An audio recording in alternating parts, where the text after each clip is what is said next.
నిన్నటి నుంచి ఒక్క మెతుకు కూడా తినలేదు. నువ్వు ఫోన్ చేద్దాం. తిని ఎవరు ఉద్ధరించాలట?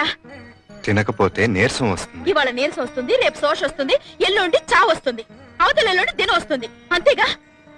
ఈ గొర్రెతో ఒక బతుకు బతికే కన్నా అదే నయం. ఏమిటో. డబ్బుంటే సుఖం ఉండదు రాదా? డబ్బు లేకపోతే హోదా, పరువు, ప్రతిష్ట, మేడలు, మిద్దెలు, కార్లు ఏమీ ఉండవు. అవన్నీ ఉంటే సుఖం ఎవరి కోసం ఉండదట? నేను ఇంకో పెళ్లి చేసుకుంటే నువ్వు చాలా నష్టపోతావు. మిమ్మల్ని పెళ్లి చేసుకుని మాత్రం ఏం లాభం పొందాలండి. రాదా, మళ్ళీ చెప్తున్నాను, డబ్బు జీవితం కాదు. అయితే ఉద్యోగం మానేయండి.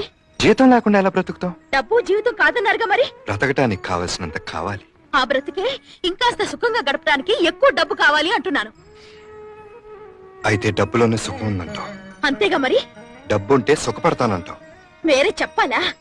నన్ను ఇంకో స్త్రీ పంచుకుంటుంది. నాకేం